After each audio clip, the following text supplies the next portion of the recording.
vitamin of destiny is to make firm establish.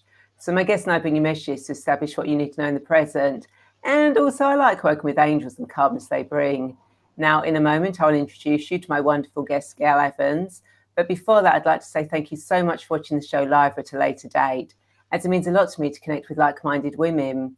Now, if you've never met me before, then my name is Ray, and I love to help women to crossroads in their life, heal their past, create their future, and transform their present, so they can take charge of their destiny in the here and now.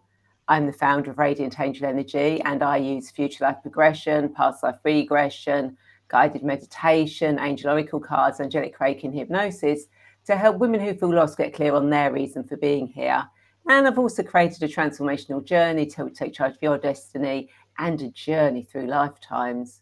Now, each episode of the show will cover various themes of your journey, a mini guided meditation or angel card reading with the wisdom of my wonderful guests, like today's guest, Gail Evans, about how you need to rebalance your masculine and feminine energy and heal your inner child. Now, Gail is a soul alignment coach, an empath, and an intuitive. She is the creator of the Soul-Led Business School and her 12-week soul alignment program called Align. She has worked for many years guiding people to reconnect with their inner child and to hone the connection to their soul voice. She used to be a singer.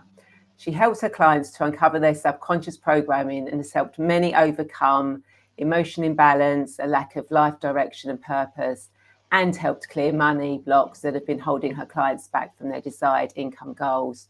Now, Gail prides herself in delivering you the very best tools to help you develop your conscious awareness of yourself and to help you to become a fully realized and empowered version of yourself, for yourself, your family, your business, and most importantly, the world.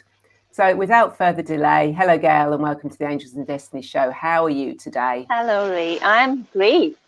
I'm looking forward to this chat. Brilliant. So before we get into this fascinating conversation, I want to remind you that you can also ask questions, leave comments, as both Gail and I want to be part of this show, so please do not be shy. So Gail, why don't you tell us more about your journey yourself and why it's important to balance our masculine and feminine energy and to heal our inner child? Okay, so my journey, maybe not take you right back to when I was particularly unconscious, but my journey into becoming more conscious of my, let's say, my inner child wounds was really only by the time I hit 30. And actually, when I just become a mom, and as with, I think, many of us women, a child often is a catalyst for, well, definitely change. Your life completely transforms in many different physical ways and emotional ways. But my journey took me on a kind of extra path of learning because my daughter had a lot of allergies and I had to change our diet. And I became, after a while of like eliminating lots of different food groups, trying desperately to heal her skin, I became a raw vegan in desperation and literally thought that's all that I was doing. I was only interested in healing my child. And I'm a particularly determined person. When I get in that thing, I could see that food was part of this issue. Might not be the whole thing, but definitely a huge part of it. But what I didn't realize was that the change of my diet and the clearing out of a lot of, toxins, let's say, helped me to become really much more clear. And I started having a lot of insights into how I was showing up in the world. And during that year, I had this opportunity to work with a friend of mine who was actually doing a course called Calling in the One. and she, I was really interested in what was this about. And I wasn't trying to be in a relationship. I was already in one. But I felt the call to this thing. And so I didn't say anything because I knew she wasn't supposed to work with friends. But the opportunity came around. Someone dropped out.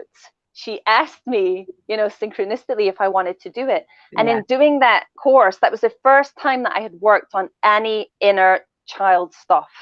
I recognized that it wasn't about calling in anyone else. It was about calling in myself, me meeting me. And so that was the first instance where I realized that there's something here in the inner child. There's something inside of me that I don't know. You know, many parts of me, but this inner child had been looking for me and asking for my attention, and I had been ignoring it. And I would like to say that I then, you know, went on and I had a great connection. But I didn't. I went on ignoring it, you know, because I didn't know what to do with it, you know. And being a typical empath, I was always fixing everyone else's stuff, you know, focused on other people's problems. And all of that is a great way to deflect from yourself, you know. So later, I then came across an amazing book called Dance of the Selves by Loretta Ferrier. And Dance of the Selves talked about masculine and feminine energy. And this information made the world of difference.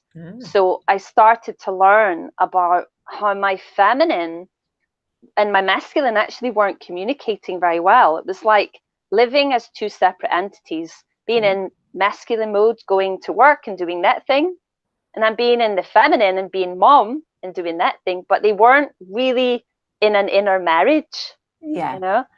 And I started to see how this was playing out in my relationships, and not only with myself, I started to see this in other people. Yeah, I could see, I was like, oh, your feminine is in control right now, and you're not really listening to the masculine, or vice versa. And as I learned to use that information on myself, I definitely felt that I became more fully rounded, you know, as a person. And so now I'd love to teach people these skills, and I help to take people through visualization processes to connect with these parts of self so that they can learn to self-parent. That's ultimately what, you know, the masculine and feminine energies do for your inner child. Yeah. So how do you kind of like, you know, recognize them, you know, because you think, okay, is it, you know, if when you go inside to look at it, you know, is the masculine going to be all like that and the feminine going to be all like that? You know, how does it work? I love that question. And it's true. Sometimes that does happen. But the funny thing is, there are, just like with people, there's different reflections of masculine and feminine in all people. And in part, we're picking up on archetypes that are in the collective unconscious. You know, we have like the macho man, or we've got like the crybaby, or we've got Peter Pan. It's definitely one of the ones that probably a lot of ladies are like, you know, when they're dating, are you a Peter Pan?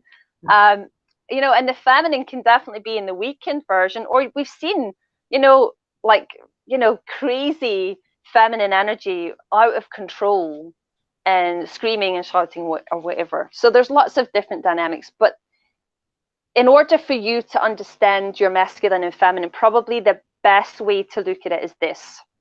So if you look at your masculine as your mental process, it's your thinking mind, it's your decision making, it's your action taking, it's your taking risk, right? Your ability to meet fear or run away from it. It's your ability to, you know, go out in the world, right? It's kind of like the ego in its, hopefully, in its non-toxic form and in its shining light, right? We need our ego and, you know, for us to go out and do our soul-led mission, for example.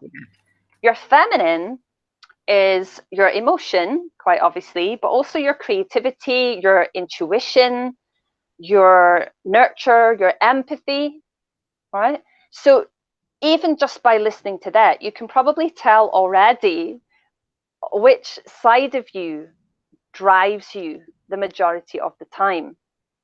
Okay. And you might listen to it and you might say, well, I have both of those, which everybody does, but I'm more like that at work, and I'm more like this other one when I'm at home with my children. Okay. So you could then see these two parts, but what we really struggle with is what I was saying before about the way that they connect. Often they don't understand one another and what the needs are from one another.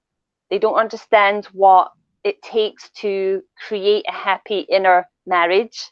And if we don't understand that, then our inner child is often left unparented or parented in ways that aren't very helpful. And sometimes I can actually hear this in a person's language. So the way that they talk about their family or the way they talk about their work, right? I don't know if I'm making sense. Yeah. You're making Okay. absolute sense. Yeah. So these parts of us, they need to learn to be able to come together. And I wouldn't say that it's totally easy to do it by yourself. That's why I created a course. I have like an 8-week course on that particular thing, because you need someone to hold this space. Yeah. I'm sure you find this with your clients. Often, people think, oh, I can just do it by myself. I can just learn. It's very difficult. I've done a lot of work by myself, but it takes such a long time. Exactly. It takes so long. I'm quite happy to go and ask other people for help for my stuff rather than try and do it by myself. So yeah, exactly. So I usually take people through visualizations, and I ask them, conscious questions to get them to connect with that part of themselves. And it doesn't matter whether you believe it's actually a thing or not. I want to say that it doesn't matter whether you believe that, because you're working with your subconscious programming. And where that subconscious programming comes from is our family line. Often it can also be our environment and the place that we grew up and the circles of friends that we had, but mostly it's your family line, whatever we've kind of dragged through from like 14 generations ago, and also what we've primarily learned from our mom and dad as the way of being. That makes sense. So is it because obviously you hear a lot of people talk about inner child? Yeah. You don't really hear them talk about the masculine and feminine, sort of like the inner parents.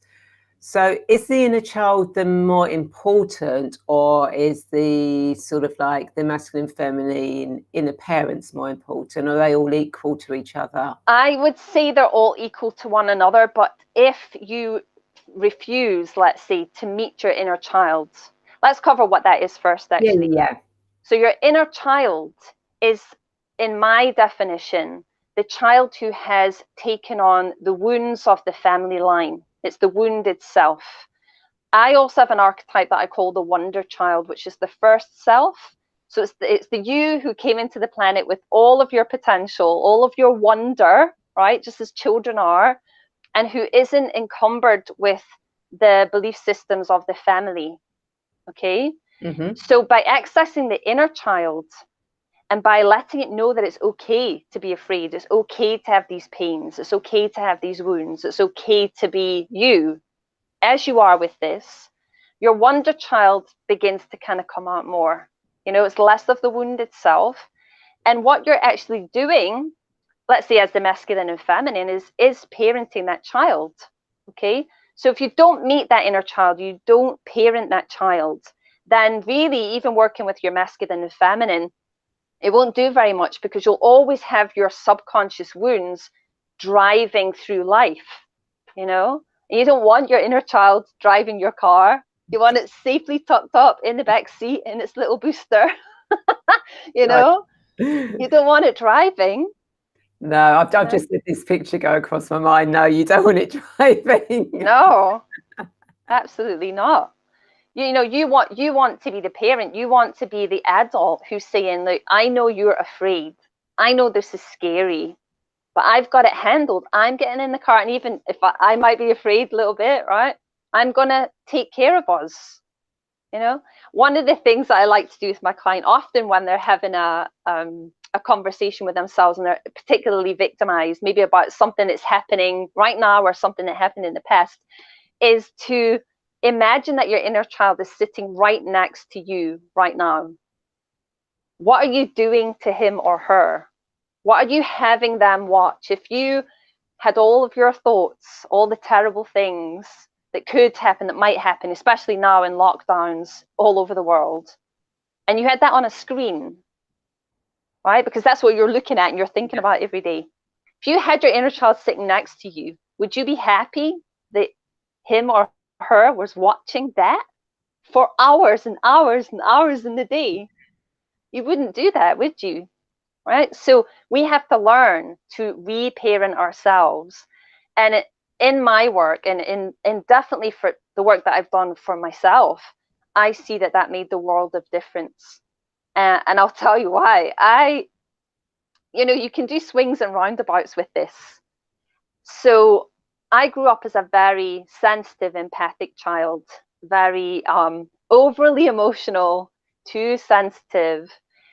And really, when I look at that now from the archetypes, that's a very feminine child. I wanted to play with Barbies and dollies, and I was doing all of that. I liked dresses and those things, so it's very feminine. But I grew up in an environment which I think a lot of us have grown up in, which is Scottish family background of poverty in the generations, and life was tough, and you had to go on with it.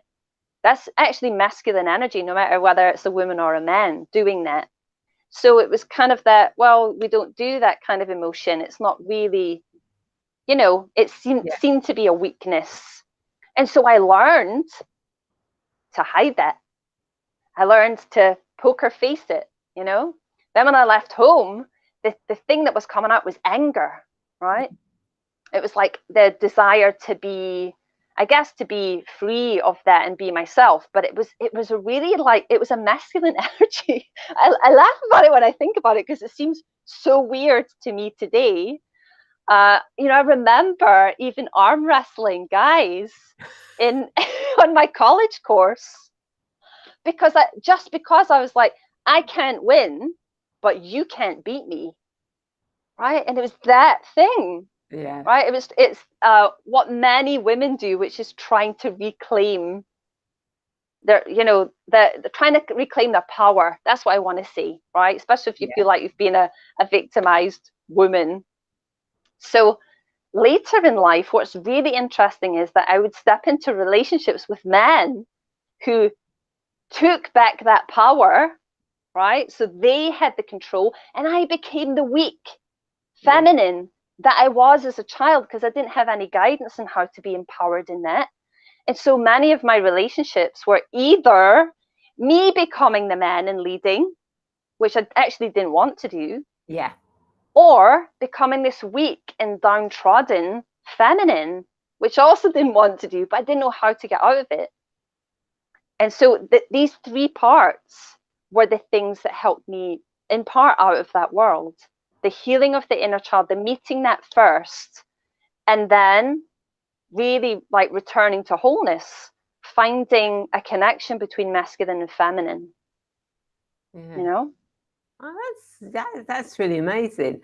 And Carla, hi Carla for watching. She says, do we relive the past as we do this work? Do you relive it? Does she mean a trauma? I guess I kind of feel that probably. So I have many clients who have a fear of looking at their pain. People who've been abused, doesn't matter whether it's physical or emotional abuse, can be things that they've done, not always what's been done to them, can be abandonment issues. And everybody has something that they're afraid to look at. But what you don't need to worry about is regurgitation. Say the word. You don't need to worry about that. I'm very much a believer in turning round and looking at who you're showing up as, why you've shown up as it, what is there, what are the nuts and bolts of your family line and the conditioning and your trauma. Just because the thing is, you're thinking about it anyway, even if you don't think you are, right? You're walking about with your trauma and it's there anyway, and you're just doing what I did and hiding it. Okay, so it's there anyway, so why not turn and face it? Then you know what you're working with, and you can take the pieces that have been done to you, or the pieces that you've absorbed, as many empathic people do, and they're not even us. We've taken on the voices of our families. So you can take those pieces, you can look at them, and from that place, and only from that place, can you decide how you're going to move forward as a person. Like a jigsaw puzzle. Instead of just saying, well, this is who I am, because you're many different people, really, you can take those pieces and you can create you by design, your own design. So don't worry about traumas. This is the irony. I was saying to a friend earlier, once you've met your pain, if you're sitting in pain and you have this trauma, once you've met it, it will start to calm down, right? Imagine, like, again, the inner child sitting watching that movie. You're like, don't sit and watch that all day. Let's take you away to focus on something that's fun, right? Or that's calming or whatever. You would do that. Do that with yourself. Over time, your inner child gets to see that you treat you with care and love and attention, that you won't allow yourself to sit and look at that trauma day in and day out. So it calms down and you don't have that same fight, or flight response that you can often get when you're doing the inner work. Okay, yeah, makes sense. I hope that answers that question, Carla. If it doesn't, please, do define it down a bit. So, having a child, is it a particular age, or could it be any age, or? Oh, that's a good question. Your inner child can be any age it wants to show up as. I actually have an inner child meditation that I give away for free, so we could send that out to your people, perhaps. And what this inner child meditation will do, it will allow you to have that first connection and see whether or not your inner child wants to play with you. And the reason I say it that way is because there can be a few things that happen. Sometimes your inner child shows up and it's like unbelievably happy. It's been waiting for you for so long. It's been waiting for this day. But sometimes you can show up and the inner child's not ready for you. You're a stranger to that part of you. You haven't taken care of it. It might not talk. Some of that will come down to its age, for example. Yeah. I had a client of mine whose inner child would not speak to him at all. And for quite a number of weeks, I was really struggling to figure this out. So I could not figure out why is there a struggle with the connection? And I said, well, look, if there's no words, the best thing you can use is connecting to it energetically, right?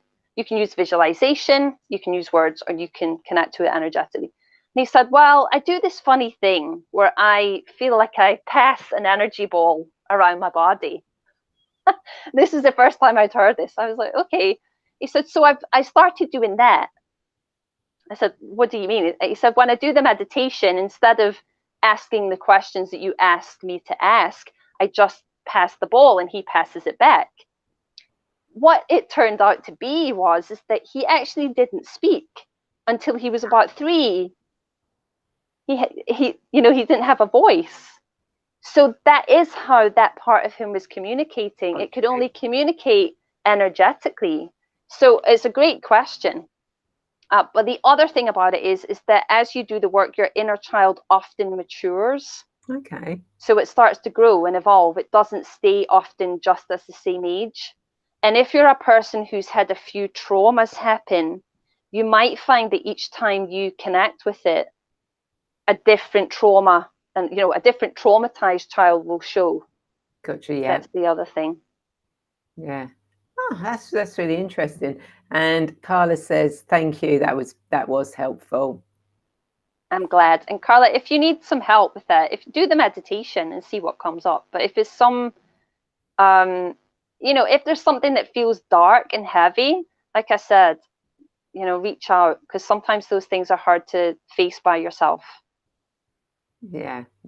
So I asked the question about the inner child. So the masculine and feminine, are they a particular age as well, or are they just? Oh, such good questions. The same thing. They turn up often as very different ages. So I'll give you a good example, really good example. One client of mine had feminine turn up as a very old lady, right, and the masculine turn up as a very young boy, right? And this is because it was really clear the feminine was much more dominant and had been struggling, felt like she was struggling her whole life to be seen or to keep going. It was like, very victimized, very, very fed up and lonely. And the masculine had not been taken on his role. The masculine is your manifester. So the feminine can have a ton of ideas, and all the empaths in the house will be like, oh, this is me, right? where you're like, oh, I've got this idea for this and that idea for that, and I want to heal these people, and I want to do that, and I want to get out in the world. And if your masculine isn't grown, which for many empaths, it's usually him that's the problem. The feminine can be quite switched on, we're feeling all the time. And the masculine can be the one that's like, I don't know if I can do that. I don't know how to do it. I don't feel like I'm able to do it. I feel too young. I'm too childish. And so what we had to do in that particular case was, try to allow the feminine to step back a little bit, to give the masculine some time to take the steps, just baby steps of manifesting whatever her intuitive guidance is. Does that make sense? Yeah. Right. But it can also happen the other way around. So you could also be someone who has a very dominant masculine, and a person like this who has an older masculine and a very young feminine will be the type of person that often really struggles to connect to their heart. They really struggle connecting with love. It's kind of the typical avoidant kind of personality. So we have to do some different things with each, but the biggest thing is really honoring each of them, like never diminishing one over the other. And for those in relationships, that you could learn a little bit about that as well. Never diminish feminine or masculine in your relationship either. It kind of, learning about this stuff is great because you can really then see reflections of it in relationships also. Yeah, I can imagine you can see that mirror thing. Yeah, for sure. So going back to that client who had the older lady and the younger masculine, when they started doing the work, did they find that the feminine side reduced in age, or did she stay the same age and the young man grow? She got younger. Actually, think with that one, if I remember correctly, right at the beginning, the feminine didn't turn up as exactly as that. It kind of shape shifted. It was like going through a how do I show myself to get my message across. Gotcha. But over time, as the masculine was able to grow, then it's a trust game, really, isn't it? This is what we're doing in relationships outside. All relationships are about, do I trust you? Do I let you in? Can I love you? Will you be there for me? So we're doing that inside. And the kind of, the more deeply connected you can get between these parts, because sometimes they'll be at war, like any relationship. Sometimes your head and your heart don't agree. Yeah, we know that one. That happens often, right? But this thing, actually, that's a good way to look at that. And it's the first time I've thought about this. Masculine mind, feminine heart, inner child is your gut, it's the soul, it's the intuition, like in a deeper sense, it's connected to your soul. So once those are all in agreement, then you're in alignment. Yes. Right? And so sometimes they're not going to be in agreement. Sometimes the inner child in the gut is going, I don't want to do that. And the heart's going, oh, but it'll be so good for us. And the head's going, oh, come on, we just need to get there, So we're doing this all the time. If you can get to learn about them as personalities, whether you believe they really are entities or whatever, doesn't matter. You can know yourself in a way that you've never known yourself before. Yeah. Oh my God, that is so interesting. About that, and it's like another dimension about us that we're learning Yes. about. So it's absolutely brilliant that you're sort of like bringing that out so people can understand it, because obviously I've heard of inner child work before, but not so much with the inner parenting thing before. So it's really nice to hear how it all sort of like works together with each other to help get you in balance. Absolutely. There was the thing that I said years ago when I first started doing my soul coaching, and I was saying it without really understanding what it meant.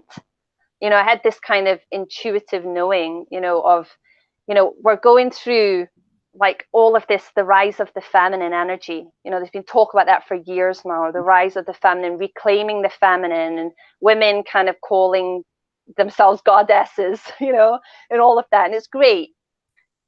But what I really see, and what I saw then, and with much more clarity now, is the feminine rises, and the masculine rises to meet the feminine, which is happening, I believe, firstly this year, this 2020, this nightmare of a year. There's been a lot of people talking about the rise of the masculine to meet the feminine. Once those two come together in their, let's say, divinity, for want of a better word, then will be the time of the child. And what that means is it's a return to the first self. It's not a return to naivety. It's a return to the innocence of the first self, where we can actually reclaim all of the potential, all of the gifts that we ever had. They just got squashed or beaten out of us, by life. So we can reclaim that. So now I have so much more of a better understanding of what that actually is.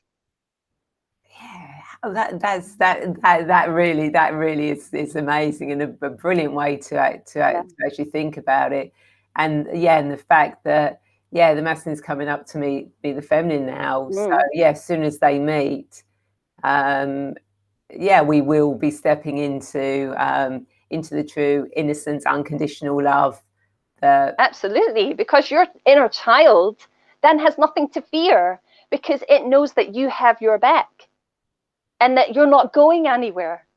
One of the most beautiful things that you can say to your inner child, if you just want to take one thing out of this conversation, is to be able to say to yourself, when you're in fear, when someone's hurt you, when you've been abandoned, dumped, when you didn't get the promotion at work, or your business failed, or you're terrified about coronavirus, whatever it is, if you just say to yourself, I'm here. I know, honey, I know how much it hurts. I know how afraid you are, but I'm not going anywhere. If you sit and you put one hand on your heart and one hand on your belly, I swear, if you do that every single time you feel scared, something happens. It's like a visceral connection, it resonates throughout, instead of waiting for someone else in your life to do that for you, because that's what we do, don't we? Yeah, we do tend to wait about for that. Yeah, and of course you can see how that plays out, with a physical child, because when you hear people talk about their issue from childhood, it was always the fear of abandonment. Yeah, absolutely. And that's why, even looking at how relationship patterns pan out, even avoidance is the fear of being abandoned. Even being an avoidant personality is that fear, right? Of, I'll just pretend I don't care. Yeah. It's that fear. So if we stop abandoning ourselves, if we don't abandon us anymore, right? Because so many people will be listening to this saying, oh, I do this. How many relationships have you gotten into? And then you feel like you've lost yourself. Yeah. Or you're not stepping up for yourself, or you're not speaking your truth for fear of the relationship ending, or what the other person thinks, right? What they'll think about you, and maybe they won't like you anymore. And so you stay quiet, and inside of you, there's that crunchy, horrible feeling, because you know that you're abandoning yourself, right? Or an avoidant personality would be more likely to run away and self-sabotage. Yeah. Right? So it's like, I'm going to run away, I'm going to destroy, I'm going to be the thing that I don't want to be, but I'm going to be that thing to prove that I'm that horrible thing, so that everyone hates me, so don't have to worry that you might leave me when you find out that I'm not this cool person, and you're abandoning yourself again. Yeah. So I personally believe that it's really pivotal that we connect with the inner child. I always tell my clients, and anyone I know, all these people watching, right, please, please, please, if it's the only thing you do, go and reconnect with that part of you. Make sure when you're in fear, tell yourself that you're not going anywhere. You physically can't go anywhere from yourself, so you might as well get with the work of doing it, and you wouldn't abandon your own baby, hopefully. Yeah. So let's not do it with our own inner child. Let's celebrate it and allow it to be fearful sometimes, allow it to not be sure, allow it to ask questions, you know, because there's many people who, as soon as their fear, you know, kind of tugs at their cardie and goes like, oh, but, oh no, oh, but, oh, shush, not now, not now. No, we're talking, we're busy, we're working, we're making money, we're chatting up this guy. Yeah. Don't do that. No, don't do that, because that's a part of you that is asking you, and all it really needs is for you to say, I know it's scary, it's okay. I'm right here, I'm not going anywhere. I'm not ignoring you. You're allowed to be in the room. You know, so allow your inner child to be in the room. Don't become the inner child. That's different. Right? Yep. Having a tantrum and blaming someone else and not being able to be centered and all of that is really, you've become the inner child in that state. Your fear has taken over. But fear should be allowed in your life. That little inner child should be allowed. Just, you know, give it some love sometimes. Yeah. Yeah. That's so brilliant. This is so fascinating. It's been brilliant, the information you've been giving us. So as you know, I do angel card readings and I do guided meditations. So each week I like to ask my guests whether they would like me to do a guided meditation or pull an angel oracle card for themselves and those watching. So Gail, what would you like me to do? I would absolutely love an oracle card, because I love doing readings and I love having readings, and my inner child's really excited. Excellent. So we'll see what card decides to come out today. So obviously, when I do work with the cards, I don't predict the future. When I do the cards, it's what we need to know for our highest good at this moment in time. So although I work a lot with the past, when I work with the past, it's to heal and know that past so you can be fully present. When I work with the future, it's when you know your future, you're not frightened of it, and you can be fully in the present. So it's all for what we need to know in the present. So what does Gail and everyone who's watching this live or the replay need to know for their highest good at this moment in time?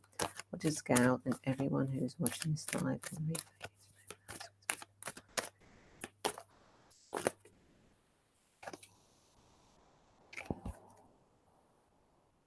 Okay, perfect. Navigating by the stars, follow your bliss. Ooh, I love it. How perfect. Oh, and it's pretty. Is that is absolutely a brilliant card to come out. So basically, it is saying, you know, follow your own bliss. It's like children, you know, with their bliss. The wonder. It's the wonder. It is. It's the one. The you know, if you look at that, the magic in the sky. Where am I going? What am I doing? How am I going to get there? So it's basically saying, which is what I think you're doing anyway. Is you're just following your bliss. You're allowing yourself to go on that journey, to navigate the twists and the turns, but still see the magic and the childlike wonder and enjoyment of moving forward with your life. Absolutely. I love that. Thank you for that. Awesome card. That's okay. I just love the way the cards always come out for exactly 9 times out of 10 what my guest is talking about, and it's like this real confirmation that you're on the right path and everything. So Gail, do you have any insights or thoughts to leave our viewers? The insight I will leave is related to that card, because your wonder child is your connection to your higher self, to your soul self. When you find the connection to that, when you get past those wounds, right, on those levels, you'll be able to hear your inner guidance, and you'll have a knowing that you've probably never felt before in your life. That's the beauty of that. So the following your bliss, to me, is that reconnection with the inner child and literally connecting with your soul. Absolutely perfect. So thank you so much for that. So everyone, I hope you've enjoyed this and found it insightful, and the words of wisdom Gail has given you will actually help you further on your journey. Now, Gail, if people want to connect with you, how do they do that? Probably the best way is via social media. So you can check out Your Soul Revealed on Facebook or on Instagram. I think on IG it's your.soul.revealed. So anywhere there. And if you have any questions, feel free to reach out and I will give you my inner child meditation if you wish. Yeah, that'll be lovely. And what I'll do is I'll post the links to your Facebook and your Instagram. And if you can let us have your email, if absolutely people want to sure for the inner child meditation, then that'll be absolutely brilliant. So thank you for offering that. No problem at all. For people. So everyone, I hope you enjoyed this show. And you have found the words of Gail very insightful. And of course, if you have reached that crossroads in your life and you need help finding your destiny and taking charge of your path, getting clear on it and knowing where you're going, then I would love to be that guide for you. So please feel free to reach out and connect with me, and we can arrange a free 20 to 30 minute video call where we can find out more about each other, and I can see how I can help you on your journey to get clear on your destiny. And of course, if you want to be part of a community, then I do have the Angel Wings community membership, where you get a chance to grow with ascended masters, archangels, oracle cards, gods, goddesses, and the other people in the community to spread your wings and to soar. And of course, if you want to sign up to my free weekly newsletter, then you do get a free relaxation meditation to help you de-stress, plus some other free gifts on there. So thank you everyone for watching, and I would like to invite you to share this video, as I'm sure there are more women who feel lost and want to get clear on their destiny just like you. And of course, if you're watching this on YouTube, please do hit the bell to be notified when the show goes live, and like it. And obviously subscribe. I'm more than happy to subscribe to my channel. So everyone, thank you so much. Thank you so much, Gail. It's been absolutely brilliant. You're so welcome. I've loved it. It's been brilliant knowledge, so thank you. And I look forward to seeing everyone same time, same place next week. Bye. Bye.